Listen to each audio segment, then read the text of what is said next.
हाँ तो मेरे प्यारे छात्रों, आज की इस वीडियो में हम आपको बताने वाले हैं क्लास 9th का हिंदी पदखंड, काव्य खंड भी आप बोल सकते हैं। और इसका चैप्टर नंबर 7 का नाम है पूरा हिंदुस्तान मिलेगा। क्या नाम है?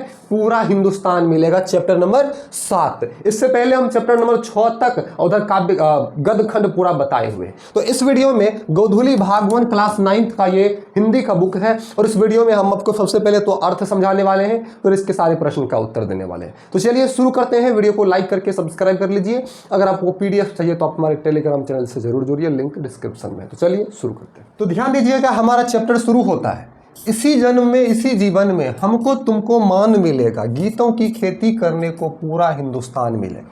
कवि केदारनाथ अग्रवाल जी हमको आज़ादी से पहले ये कविता सुना रहे थे, आज़ादी के पहले ये सोच रहे थे, ये इच्छा जाहिर कर रहे थे, बता रहे थे हम हिंदुस्तानियों को कि इसी जन्म में इसी जीवन में हमको तुमको मान मिलेगा। मतलब कवि आम जनता की आशा की स्फूर्ति जगाते हुए कहते हैं कि वह दिन दूर नहीं जब जनता को मान सम्मान के साथ जीवन व्यतीत करने को समय मिलेगा। मतलब जनता मान सम्मान प्रतिष्ठा के साथ अपना जीवन व्यतीत करेगा, ठीक है। और पूंजीपतियों का शोषण बंद होगा तथा लोग खुशी के गीत गाएंगे। जो किसानों का शोषण होता है पूंजीपतियों के द्वारा वो खत्म होगा और लोग खुशी के गीत गाएंगे, ठीक है। आगे देखिए कवि क्या कहते हैं। आगे कवि कहते हैं, क्लेश जहां है फूल खिलेगा, हमको तुमको त्राण मिलेगा, फूलों की खेती करने को पूरा हिंदुस्तान मिलेगा। कवि का कहने का तात्पर्य है कि दुख के बाद ही सुख के दिन आते हैं, दुख के बाद ही सुख के दिन आते हैं। जब दुख आया तो दुख खत्म, उसके बाद सुख आएगा। तो दुख के बाद ही सुख के दिन आते हैं, अर्थात कि दुख पूर्ण जीवन बिताने वाले अपने परिश्रम के सहारे सुखपूर्ण जीवन व्यतीत करेंगे। अगर जो दुख पूर्ण जीवन बिताते हैं तो उसके बाद वह सुखपूर्ण जीवन व्यतीत करेंगे। उनमें जब चेतना आएगी, उन्हें शोषक वर्गों के शोषण से मुक्ति मिल जाएगी।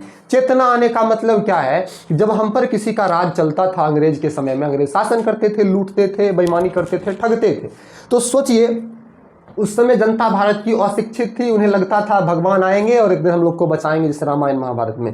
जिस दिन चेतना आई, अंग्रेजों को खदेड़ दिया गया, हम लोग आज़ाद हो गए, सभी जगह खुशी के फूल खिल जाएंगे। अतः कवि के कहने का भाव यह है कि जैसे देश में एकता का भाव विकसित होगा, पूंजीपतियों, शोषकों, सूदखोरों का वर्चस्व खत्म होगा, जनता आज़ाद भारत में खुली सांस लेगी और सभी ओर खुशहाली छा जाएंगी, ठीक है। कवि केदारनाथ अग्रवाल जी का ऐसा सोच है और उस समय जब हमारा हिंदुस्तान आज़ाद नहीं था। आगे बोलते हैं, दीप बुझे हैं जिन आँखों के, उन आँखों को ज्ञान मिलेगा, विद्या की खेती करने को पूरा हिंदुस्तान मिलेगा। अब कवि अग्रवाल जी कहते हैं कि जिन लोगों की आँखों के दीपक बुझे हुए हैं, रोशनी गायब है, ठीक है, जिनमें चेतना का अभाव है, मतलब जिनके पास चेतना ही नहीं है, कोई चीज़ सोच ही नहीं पाते हैं, ठीक है, उनमें चेतना का संचार किया जाएगा, उनमें सोचने की शक्ति विकसित किया जाएगा ज्ञान देकर। वे अपने अधिकार के प्रति जागरूक हो सकेंगे और अपने अधिकार के प्रति जाग करके वे क्या करेंगे? लड़ेंगे, अपने अधिकार को लेंगे। सबके लिए शिक्षा की समुचित व्यवस्था होगी, सभी पढ़ने लिखने में रुचि लेंगे। इस प्रकार जनता शिक्षा प्राप्त कर जीवन सुख में बिताने लगेगी। अब कवि का कहने का तात्पर्य यह है कि जिस दिन सभी में चेतना आएगी, अपने हक के लिए लड़ेंगे अंग्रेज के खिलाफ या उन अत्याचारों के खिलाफ जो उनके खिलाफ अत्याचार करते हैं, और एक दिन क्या होगा? हमारा देश आज़ाद होगा और सभी शिक्षा ग्रहण करेंगे, सभी को ज्ञान मिलेगा और सभी जगह खुशी के फूल खिलेंगे और सभी खुश होकर के एक दूसरे के साथ अपना जीवन व्यतीत करेंगे। मैं कहता हूँ फिर कहता हूँ, हमको तुमको प्राण मिलेगा, मोरों सा नर्तन करने को पूरा हिंदुस्तान मिलेगा। अब कभी बार बार इस बात को बोलकर बल दे रहे हैं कि भरोसा करो। आशा भरे शब्दों में कहते हैं कि आज़ाद हिंदुस्तान में सारी जनता को नया जीवन मिलेगा, क्योंकि समाजवादी व्यवस्था के कारण शोषक वर्गों का अंत हो जाएगा। समाजवादी व्यवस्था में क्या होता है? अमीर जो शोषक वर्ग होते हैं उसका वर्चस्व खत्म कर दिया जाता है। लोग अपनी खुशहाली देखकर मोर जैसे नाच उठेंगे, क्योंकि मोर जैसे ही बादल को देखते हैं और नाचना शुरू कर देते हैं तो लोग अपनी खुशहाली देखकर मोरों सा नृत्य करेंगे। अर्थात पूंजीवादी व्यवस्था तथा शोषण की प्रवृत्ति नष्ट होने के कारण जनता खुशी से झूम उठेगी, ठीक है। आगे देखिए कवि कहते हैं, तो आपका चैप्टर ये जो है अर्थ वाला खत्म हुआ। अब हम प्रश्न उत्तर में आ जाते हैं, ठीक है। तो ध्यान दीजिएगा, प्रश्न उत्तर आप स्क्रीनशॉट लीजिएगा, बहुत ही सटीक आंसर दिया गया है। देखिए, कवि के आशावादी दृष्टिकोण पर प्रकाश डालें। तो ध्यान दीजिएगा, कवि केदारनाथ अग्रवाल ने अपनी कविता में दृढ़, स्ट्रॉन्ग, मजबूत इच्छा को प्रकट करते हुए सबल और श्री संपन्न भारत की कल्पना, सबल मतलब शक्तिशाली और संपन्न भारत की कल्पना करते हैं। कवि की दृष्टि में आजाद भारत का स्वरूप कलेश रहित, मतलब कि कलेश रहित का मतलब हुआ कि जैसे कष्ट रहित, दुख रहित, जिसमें दुख नहीं हो, ज्ञान विज्ञान संयुक्त, खुशियों से भरा हुआ तथा मान सम्मान से जीती हुई जनता का होगा। आशावादी भाव के सहारे कवि ने भारत का जो मानचित्र उकेरा है, उसमें भारत कहीं भी किसी क्षेत्र में दीनहीन के रूप में नहीं दिखता। भारत विकसित और विकासशील राष्ट्र के रूप में उत्पन्न होगा। कवि की इच्छा शक्ति दृढ़ है, उसके हृदय में आशाओं की किरणें प्रस्फुटित फूल रही है, वह कहीं भी निराश नहीं है। वह हर भारतीय के जीवन में मान सम्मान, खुशियों का राज, कलेश रहित जीवन, साधन संपन्न जीवन, उदास आंखों में नई आशा की किरणों का उद्भव, ज्ञान विज्ञान एवं विद्या से युक्त नौपरान के संचार की सुखद कामना करते हैं। तो यहाँ पर आप देख लीजिए इसका आंसर, स्क्रीनशॉट कर लीजिए। चलिए हम आगे बढ़ते हैं दूसरे प्रश्न की ओर। हमारा दूसरा प्रश्न है, कवि के मन में आजाद हिंदुस्तान की कैसी कल्पना है। तो कविवर केदारनाथ अग्रवाल आजाद हिंदुस्तान को हर दृष्टि से साधन संपन्न के रूप में देखना चाहते हैं। कवि चाहता है कि उसका आजाद भारत मान सम्मान से युक्त हो, यानी यहाँ की जनता का जीवन मान सम्मान से युक्त हो। गीतों की खेती से भाव यह है कि घर में खुशियों का राज हो, हर घर गीतों के स्वर में गुंजायमान हो, पूरा हिंदुस्तान मान सम्मान और उमंग से युक्त हो। आजाद भारत की कल्पना करते हुए कवि कहते हैं, कलेश रहित भारतीय जीवन हो, किसी भी तरह की पीड़ा या कष्ट किसी को न रहे। तो इस प्रकार से कवि अपने विचार को प्रस्तुत करते हैं। आगे देखिए, कवि आजाद हिंदुस्तान में गीतों और फूलों की खेती क्यों करना चाहता है। तो उत्तर होगा, प्रस्तुत काव्य पाठ में पूरा हिंदुस्तान मिलेगा में कवि केदारनाथ अग्रवाल ने आजाद भारत में गीतों और फूलों की खेती करने का भाव प्रकट किया है। इस कविता में गीतों और फूलों का प्रतीक प्रयोग है, मतलब बताने का, एग्जाम्पल उदाहरण देने का। पर प्रकृति के इन रूपों के द्वारा कवि संकेत करता है कि भारतीय जीवन फूलों सा हंसता हुआ चिरविकसित रूप में सौंदर्य से युक्त हो। और गीतों की खेती का तात्पर्य यह है कि घर घर में हर जीवन में आनंद ही आनंद दिखे, कहीं भी उदासी पीड़ा का दर्शन नहीं हो, किसी के भी जीवन में अभाव नहीं दिखाई पड़े, कोई चीज़ का दिक्कत नहीं हो, सभी खुशी से आगे बढ़े। अगला प्रश्न है, इस कविता में विद्या की खेती का क्या अभिप्राय है। विद्या की खेती का क्या मतलब है।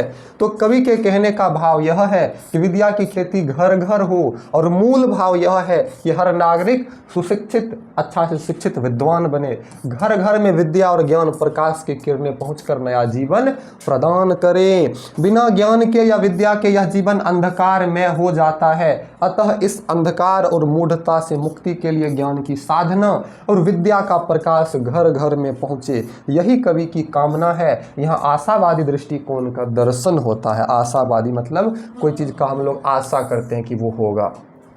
इस कविता के केंद्रीय भाव पर प्रकाश डालें। प्रस्तुत काव्य पाठ पूरा हिंदुस्तान मिलेगा में कवि केदारनाथ अग्रवाल ने ज्ञान विज्ञान से परिपूर्ण भारत की परिकल्पना की है। इस कविता का केंद्रीय भाव जनवादी सपनों को लेकर है, लोगों के सपनों को लेकर। कविता के मानस में आजाद हिंदुस्तान का ऐसा चित्र है जिसकी उर्वर भूमि में, उपजाऊ भूमि में मान सम्मान, स्वतंत्रता, ज्ञान और खुशियों के फूल खिलेंगे। यह कविता संबोधन शैली में लिखी गई है, जनता को संबोधन करती है। ठीक है, इस कविता के द्वारा कवि जनता में स्फूर्ति जगाना चाहता है। ठीक है, चलिए आगे बढ़ते हैं। अगला आपका प्रश्न है 6 नंबर का, कवि की राष्ट्रीय भावना पर प्रकाश डालें। कवि की राष्ट्रीय भावना क्या है। देखिए, पूरा हिंदुस्तान मिलेगा कविता में कवि केदारनाथ अग्रवाल ने अपनी काव्य प्रतिभा के द्वारा जन जन में राष्ट्रीय भावना जगाने का कार्य किया है। काव्य प्रतिभा मतलब कविता बनाने की, लिखने की प्रतिभा, ज्ञान। भारत आज़ाद होगा, लोगों में हर तरह के अभाव का सर्वनाश हो जाएगा, खात्मा, कोई भी अभाव नहीं रहेगा, जनजीवन प्रसन्नचित्त दिखाई पड़ेगा और क्लेश रहित जीवन में आनंद का राज रहेगा। केदारनाथ अग्रवाल की इस कविता में समग्र सभी जगह राष्ट्रीय जीवन की सम उन्नति और विद्या ज्ञान से युक्त मान सम्मान की अभिलाषा, इच्छा प्रकट हुई है। ठीक है, मान सम्मान की इच्छा प्रकट हुई है। आगे कवि का 7वां प्रश्न है कि मैं कहता हूँ फिर कहता हूँ में कवि किस भाव की अभिव्यक्ति हुई है। देखिए, पूरा हिंदुस्तान मिलेगा कविता में कवि केदारनाथ अग्रवाल ने जोर देकर, बार बार बोलकर, जोर देकर आशा और विश्वास के साथ अपने मन के उद्गार की दृढ़ता को व्यक्त किया है।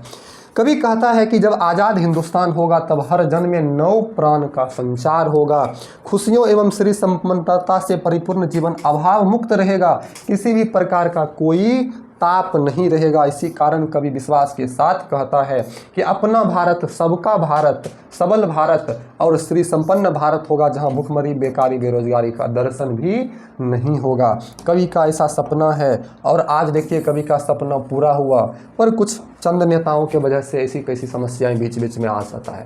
मोरों सा नर्तन करने को के पीछे कवि का क्या तात्पर्य है। देखिए, पूरा हिंदुस्तान मिलेगा कविता में कविवर केदारनाथ अग्रवाल ने आज़ाद भारत की परिकल्पना की है, उसका सुंदर चित्र खींचा है। कवि को दृढ़ विश्वास है कि भारत अवश्य आज़ाद होगा, आज़ाद भारत में सर्वत्र खुशहाली रहेगी, कहीं भी किसी प्रकार का अभाव, पीड़ा या वैमनस्य नहीं रहेगा। इसी प्रकार जब भारत धन्य धान्य से परिपूर्ण हो जाएगा तब खुश होकर मयूर की तरह वहाँ के लोग नृत्य करने लगेंगे, ठीक है, नाच उठेंगे। अगला आपका 9 नंबर का प्रश्न है, इस कविता के उद्देश्य पर प्रकाश डाले। इस कविता का क्या उद्देश्य है। तो महाकवि केदारनाथ अग्रवाल ने अपनी प्रसिद्ध कविता पूरा हिंदुस्तान मिलेगा में अत्यंत ही सत्य भाव का वर्णन करते हुए जीवन में शांति, अमन, चैन, खुशहाली और श्री संपन्नता से युक्त होने की मंगल कामना किया है। कवि इसी जन्म में और जीवन में सर्वजन के मान सम्मान की कामना करता है। कवि गीतों की खेती यानी जीवन में शांति और सद्व्यवहार के साथ प्रसन्नचित्त होकर जीने की कामना करता है। वह सारे भारत की चिंता करता है, वह सारे भारत के लोगों की दयनीय दशा और गुलामी से मुक्ति दिलाने के लिए अपनी इस काव्य कृति की रचना की है। कवि गीतों की खेती करने के माध्यम से यह शिक्षा देना चाहता है कि भारत का हर घर और आंगन, खेत खलिहान गीतों से गुंजयमान रहे, ठीक है, मतलब गूंजे, खुशियों से आगे बढ़े हमारा देश। आपका पंक्तियों का भाव स्पष्ट करेगा। कौन नंबर प्रश्न है, कलेश जहां है फूल खिलेगा, हमको तुमको त्राण मिलेगा। तो प्रस्तुत कविताएं केदारनाथ अग्रवाल की कविता पूरा हिंदुस्तान मिलेगा से ली गई है। इस पंक्तियों में कवि ने भारत की खुशहाली और श्री संपन्नता की कामना इच्छा किया है। कवि कहते हैं जिस भारत में चारों तरफ कलेश ही कलेश, दुख ही दुख है, गुलामी में सारे लोग जी रहे हैं, वह कलेश अब शीघ्र दूर हो जाएगा। भारत स्वाधीन, अपने अधीन होगा, घर घर में खुशियों की बहार छा जाएगी। यानी जब भारत आज़ाद होगा तब घर घर में दीप जलेगा, खुशियां मनाई जाएगी, सभी लोग प्रसन्न चिन्ह नजर आएंगे। भारत व जन समुदाय में नव जागरण का शंख गूंजे, नई चेतना से यहाँ की जनता प्रबुद्ध बनेगी, नव ज्ञान की किरणों से घर घर आलोकित होगा। आपका अंतिम प्रश्न ध्यान से देखिए, दीप बुझे हैं जिन आँखों को, इन आँखों को ज्ञान मिलेगा। अब इसका भाव स्पष्ट करिए। देखिए, प्रस्तुत काव्य पंक्तियां कविवर केदारनाथ अग्रवाल द्वारा रचित पूरा हिंदुस्तान मिलेगा काव्य पाठ से ली गई है। इन पंक्तियों का प्रसंग भारतीय जनता के सुख दुख से जुड़ा हुआ है। कवि केदारनाथ जी अपनी उपरोक्त काव्य पंक्तियों के द्वारा इच्छा व्यक्त किया है कि भारत की जनता की आंखों में जो दीप बुझ चुके हैं, यानी उनकी आंखों में जो उदासी दिखाई पड़ती है, वह शीघ्र ही पूरी होगी। कहने का मूल भाव है कि गुलाम भारत में जनता की स्थिति अत्यंत ही दुखद और चिंतनीय है। सर्वत्र उदासी, चिंता, पीड़ा और सारी चीजों का अभाव दिखाई पड़ता है, लेकिन यह स्थिति बहुत दिनों तक नहीं रहेगी। शीघ्र ही भारत आजाद होगा, सर्वत्र ज्ञान की किरणें अपनी आभा से जनमन को आलोकित करेगा, प्रकाशित करेगा। ठीक है, ध्यान दीजिए, ये चैप्टर हम लोग का जो 7 नंबर था पूरा हिंदुस्तान मिलेगा खत्म हो चुका है। हमने आपको अर्थ और प्रश्न उत्तर बताया। तो वीडियो को लाइक करके हमारे इस यूट्यूब चैनल को आप सब्सक्राइब जरूर कीजिए, प्लेलिस्ट चेक कीजिए। आप अच्छे से तैयारी करना चाहते हैं तो जुड़ जाइए, 10th में भी आपको मज़ा आने वाला है। थैंक यू, मिलते हैं नेक्स्ट वीडियो में, धन्यवाद।